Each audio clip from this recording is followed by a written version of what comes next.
All right, you guys, we are back with my very good friend, Elizabeth McFadden of Novella Brand House, and we're on episode number 3. If you missed the last 2 episodes, please pause this show, go back, tune in the last 2, because we are giving a complete 3-part business training here, Liz is, on the components of a brand, how to self-brand your company, the purpose of the brand, what actually is a brand, and it's not just your logo, and how to use this so that you can lead in your marketplace and build a company that leaves a legacy.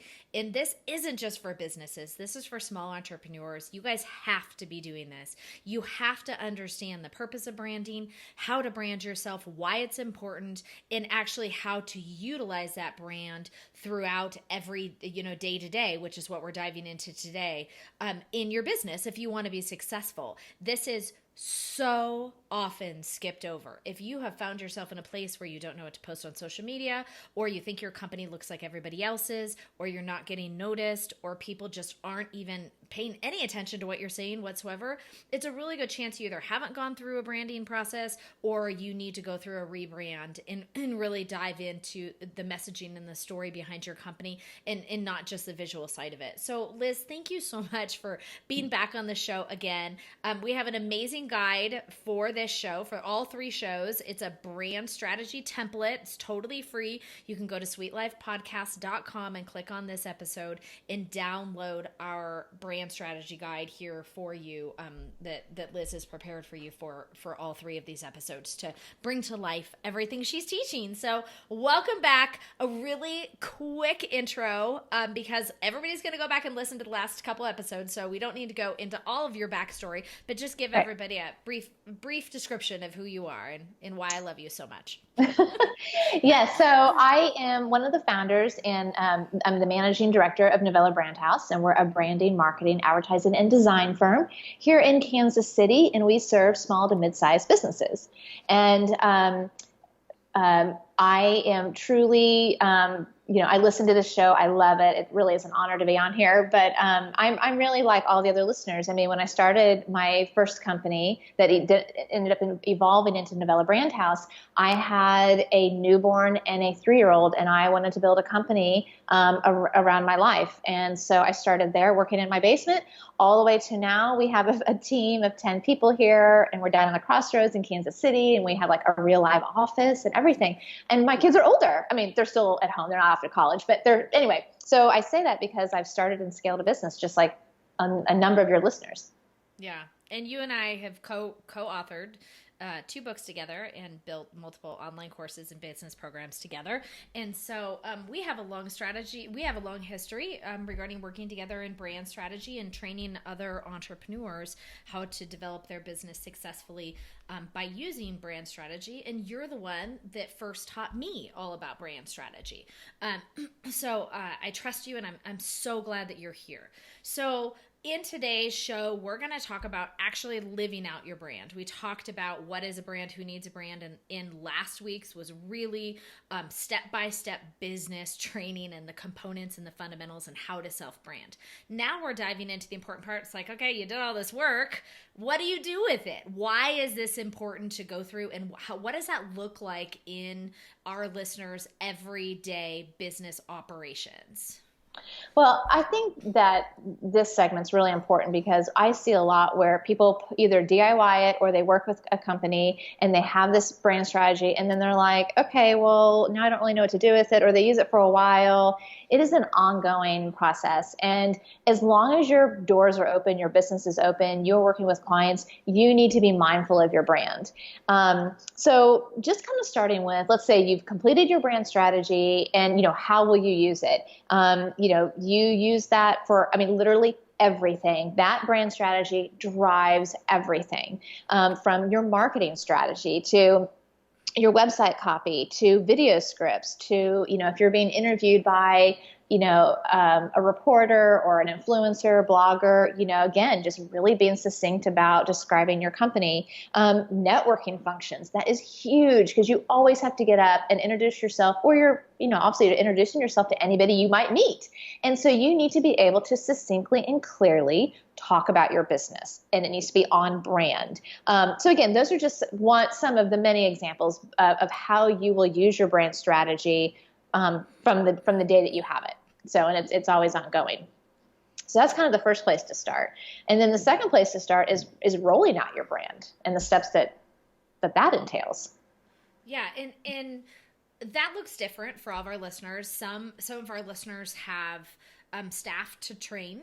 And another example of rolling out the brand actually is taking the strategy like we talked about on the last episode and handing your strategy to a designer who should want that strategy in their hand, by the way. If you guys are working with a good designer, it's going to give you a great result. They're going to want to see your messaging and your strategy so they can create something beautiful. But how does an entrepreneur, whether she is by herself launching her consulting practice or her service business, or she has a small business and a team, how do you recommend somebody rolls out their brand? What are a couple of the different ways you can do that? Okay. So the first thing is, usually once you've gone through the strategy, you're probably next creating your website or creating collateral like brochures, business cards, things like that. Maybe online courses, you're creating that online. In any case, you need to make sure that everything that rolls out, everything that you create, everything that your name or logo, brand name or logo are on, that they are in your visual, that they're following your style guide, that they're following kind of the visual strategy that you've set up. So that means that you're not using a font that's not part of your brand. You're not using a color that's not part of your brand, so on and so forth. So that's, no matter if you're online, offline, brick and mortar, no matter what, that's number one, right? Because you've spent a lot of time and money, in investing what that visual brand looks like, and you don't want it to be cluttered or people to start to feel like, oh, well, I saw it look this way, but then I see it here and it looks different. The second thing is what we call brand training, right? Again, if you have a staff right now, a team, I don't care if it's one other person you're working with, they need to make sure you need to sit down with them and go through that brand strategy. They need to really understand, okay, who our target audience is, who our ideal customer is. When, what's our elevator speech? Because you want them describing your company the same way you're describing your company, right? And then the 3 key messages. What are the 3 key things that we always talk about? And so this is important, even if you are working with maybe like you've got a virtual assistant or whatever, anybody that is representing your company. So this could be a contractor, partner, somebody part-time, an intern. I don't care who it is. They need to know and understand that brand messaging. And, it needs to be a part of of their lingo as well. And I will say to that too, if I can just interrupt, you guys everybody has to be saying the exact same thing. And that's what Liz is saying too, but I'm just taking it another step further. There is so much noise, ladies. You all know how much noise there is, and it's so hard to get recognized. And so you have to be saying the same thing again and again. But it's also very important as you are contracting out work to other people, as I know many of you do. Many of you are building your teams. You have a VA or you have somebody that's at least managing your email or whatever it may be. I don't care if she's your nanny. And, somebody's going to ask, who do you work for? And you're going to say, oh, I work for so-and-so, and this is what she does. It's really, really important that every single person is saying the same thing in the same way, because you're going to be able to cover a lot more ground faster. And so that brand training is like, I can't emphasize how important that is, even more than Liz is. It's incredibly important. So please don't miss that. Yeah. And then the third thing you want to think about, I call it branding your environment. But again, if you are online, which I know a number of you are, that environment might be an event that you're hosting. It could be what your online course environment is and what that experience is. So again, it harkens back a lot to making sure everything is on track with your style guide. But if you do have a brick and mortar, making sure that, the lamps and the couches and the desks and the colors on the wall, the paint colors are all in line with your brand. I mean, here at Novella, when somebody steps off the elevator, there's this big red wall and it says, "Welcome to the brand house. I'm with the brand house." And, from the moment you walk off the elevator, it's our brand and it's us, and we're kind of setting that feel. But again, if let's say you're online and maybe you're hosting events or something like that, again, even those little details of what that event experience is like, or maybe you're hosting a meetup, right? Again, choose a place that's on brand with you. So, even if it's something that you can't control, you want to make sure that it's on brand. So those are, when we're talking about rolling out your brand, those are some of the things that you want to think about. Yeah, and those of you guys who follow me on Instagram or see our behind the scenes here or see our live screen or have or in my online courses or membership site, you all know that I have a huge wall behind me of a huge wave, and that is very much part of my brand. And so that's an example. If you only have an online business, your background, where you sit during your live streams, the photographs that you include in your Instagram profile, all of those things, how you dress, all of that is part of your online brand environment. And it's just as important for you to control your online brand environment as it is for somebody who, like Elizabeth, who has, if you have a brick and mortar location as well. And believe me, you can control it through where you choose to host your online communities. You can control it with, where you do your live streams, what you wear when you do your live streams, what music you use, the layout of your online courses, the user experience of your online membership sites, all of that. It's on brand, and it can be controlled and it can be on brand. So don't think it can't be, because it can. Mm-hmm. And it should be. And I will say, I didn't specifically mention this, but I should. When you're rolling out your brand, especially for a lot of your listeners, social media is a huge, huge, huge thing. So be sure that on every one of your platforms, that they're on brand as well, right? From the photos, the fonts, that they're, again, it goes back to that visual thing, but that's another thing that you probably want to make sure that you've intentionally rolled out your brand to as well. Because that, for a lot of people, that's how they're interacting with you or finding you. So that might be their first step or first experience with you as a brand. Yeah, we could do a whole episode on we could. So we're gonna go down this way. Yeah. Right. Well, we won't dive into it, but I feel like we should note it as something that, yes, they need to check that box and make sure that they do that. Yeah, perfect. Okay, so now let's talk about that actual customer brand experience. What do you mean by that when you say a customer's brand experience? Okay. So this is one of the things we talked about in the very first the first episode, and that is that, your brand really is like two things. One, it's what you put out there. So it's your logo, your messaging, what you're controlling. The other part is the experience that your customers have with you, good or bad. And it's really important, because I've seen this, where a company is saying that they're one thing. They're talking like they're one thing, not in the sense of, oh, we do this service and they don't offer that. Not that. I mean, the nature of their brand, right? Maybe they're warm and cozy, but when you go to their coffee shop, I'm just use a coffee shop as an example. But you go to their coffee shop and it's white and stark and does not feel warm and cozy. Okay, so that's going to be a disconnect, right? That's where the brand experience for somebody doesn't mirror what you're putting out there, what your messaging is, and maybe one of your key messages or whatever. So it's really important that your brand is living up to, that the experience somebody has with you is living up to what you say it is. Because if it does, obviously that makes somebody have your really good feelings about you and a good experience, and they're going to keep coming back. Word of mouth is huge. They're going to tell other people about you. They'll start to almost be your little brand ambassadors, which is really important. It's not something we've really talked about on here, but you have an opportunity to really create little mini brand ambassadors in your customers. And so again, if they have a good positive experience, they're going to be out there talking up your brand and talking about it on social media, tagging you and that kind of thing.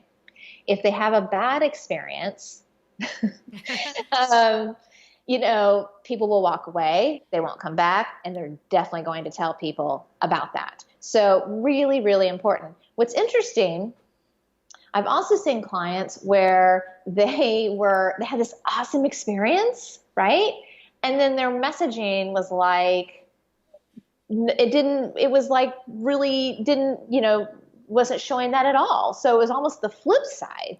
And that can be hurtful because somebody goes, they experience you, and then what do? They go online, they check you out, they want to learn more information. Well, if they go to your website and what they experience is not what you say, then there's a disconnect, and then they start to doubt you. Or maybe, okay, again, in kind of a lot of your clients online, maybe they experience them as a speaker, okay, at an event, and then they go to the website and it's like, oh my gosh, I love this speaker, I loved everything about her, and I love her message. And then I go to the website and it's like, I don't see that message anywhere, or I don't see that she does any of those services, or it seems really unprofessional. Well, now I'm going to be like, I don't know, this probably wasn't the right fit for me. So that's why brand experience is really, really important. So true. Okay, and now let's talk about actually evolving the brand. What does that look like, and in what can entrepreneurs expect that process, how that process will roll out, and some of the things they'll face during the evolution of their brand? Okay. Yeah, I think for a lot of people, working on a brand strategy is probably one of those things that, if they don't do it when they first start, they recognize pretty quickly, usually within that first year or so, that they need to create a brand strategy, right? A solid brand. And then they feel like, well, I'm going to put all this time into it and make this investment of time or money. And then it's like one and done. And honestly, it's something that evolves, because your brand, like we just talked about, always has to be in line with where your business is. So what we typically see happen is you do a brand strategy and you roll that out and you're moving along, but your business is evolving, right? For a number of different reasons. And so usually within about the first 18 months, or I'd say 18 months after you've done that brand strategy, you want to go back and, maybe tweak your messaging a little bit. I'm not saying a big overhaul, but just tweak some things, because you're also going to learn. I mean, that's the other thing about marketing and branding. It is not an exact science. It's all about, doing what, kind of doing your most educated guess, and then testing that, right? And constantly tweaking that. And so learning from your audience what's resonating with them. So you're going to know that you're going to be tweaking that messaging. And when you do that, you're probably going to have to go back and tweak stuff on your website, your social media, maybe your marketing strategy a little bit. Because again, like we said, your brand strategy drives everything. And then fast forward, and I know we talked about this on the other earlier episodes, when your company, what I should say, when your brand strategy has gotten to that about 4-year, 5-year point, you're probably, even though you've been evolving it and tweaking it as you've gone along, you're going to need to really take like a step back and probably do a refresh, a revamp. And that doesn't mean you're a completely different company. You're not. But you just really need to look at, okay, where are we going? Where's our target audience going? What are they needing from us now? Because I guarantee you that's changed in the last 4 years. And while you've made some incremental updates to it, you probably need to really step back and say, is this in line with our philosophies now and where we're going, and how we're meeting, how we're competing now in the marketplace, because that always changes. Yeah. And so, sorry, go ahead. Yeah. So at that point, you're almost doing like a new brand strategy. Yeah. And then then the whole process starts all over again. As I was going to say, and I think I shared this on the other episodes, that's just a normal part of in continual business growth, Right. And for those of you guys who are at the 5-year mark in your business, if you're ready for this or not, you can feel it. And you do, like Liz says, you keep kind of adding on when you get to what I call phase 3, that scaling phase. And then you've been adding on this service and adding on this service and just kind of continuing to add on. There's a time in which you need to look and say, okay, are we still telling the same story? Or are we telling like a ton of different stories? And do we need to kind of regroup? And so that's a very exciting place to be. If you're there, congratulations, because you've done a really good job growing your company to the point where you have an opportunity to go back and look at all the hard work you've done. And I know that there are, a lot of listeners to the show who have been doing this for a very long time. And so, it's a really great place to be.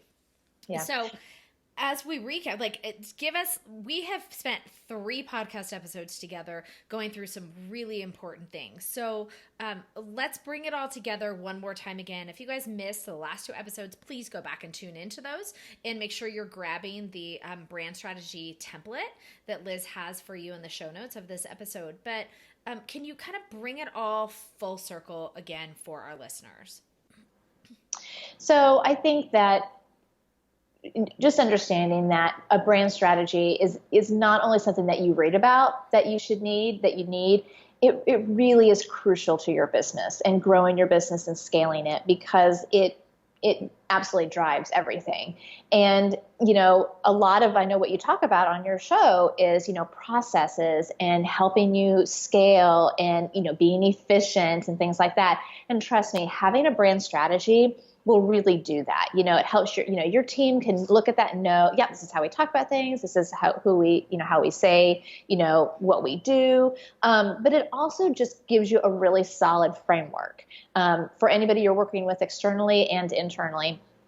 And one of the little things, I was going to give this tip, I always suggest to clients, print it out and put it in one of those little plastic sheet cover things. You know what I'm talking about? The laminated things. The laminate, yeah. You can laminate, or you can put in those little plastic sheets. You know what I'm talking about? And and put it someplace that you can access, because you will look at it all the time. I mean, again, we're even copywriters. This is what we do for a living, and we are constantly pulling out our brand strategy and looking oh, how do we talk about that? So when we're writing social media stuff, or if we're doing a brochure, we did a brochure a year and a half ago, and I had that brand strategy out there, looking at okay, all right, these are my key messages, and it just helps you stay on track. Trust me, having a brand strategy makes your business life so much easier. Thank you for saying that. And I think one of the things that it's so true, and that's what you taught me in the beginning, I will say that I bet a lot of our listeners, you guys might be in this place where you do this brand strategy, or you're going to do the brand strategy, but then you still feel like you need to be creating fresh and new and fresh and new. So you keep trying to say the same thing in a different way again and again and again and again. And you don't have to do that. That's not what you're supposed to do. Stop trying to think of new and creative ways to say something that's very, very clear, especially if you have gone through the branding process. So look at that brand strategy after you've done it. Go back, like Liz is saying, use it for, the copy on a landing page, or the copy on an opt-in, the copy on a lead magnet, the copy on a brochure, whatever it is. Use the same copy, because although you have been looking at that copy every single day for the last 500 days or whatever it is, your new audience has never seen it before. And so stop continuing, and I say this, I just know so many of you guys do this, stop continuing to rewrite the same thing over and over again. Get it good, get it once, so you can take it and test it in the market and see if you're getting traction on that. Because if you keep changing it again and again, and you don't give it time to be tested and to determine if you're getting traction on that message, you're never going to know what in fact your audience is listening and resonating to. And your audience is not going to know what the heck you're saying, because you've said it 150 different ways. Mm-hmm. So it's okay you're supposed to do this easy, you guys. Nothing that Liz said is easy to do, but it's not overly difficult either. I just want you as entrepreneurs in your daily operations to know that it's okay to do something once, and then there's something with women and online business, or something that we think we need to keep creating it and doing it again and again. No. Do it once and then use it and reuse it across your different channels. Stop creating the same thing in a different way. Use what you've created in your brand strategy to test it. And it's okay if it's easy. Some things are okay to be easy. This is one of those things. It's supposed to be easy, you guys. So stop making it harder on yourself if you've done this process and you're not using it. Yeah. Absolutely. Well, thank you so much for all of this, all of your wisdom, all of your years of mentorship for me and guidance.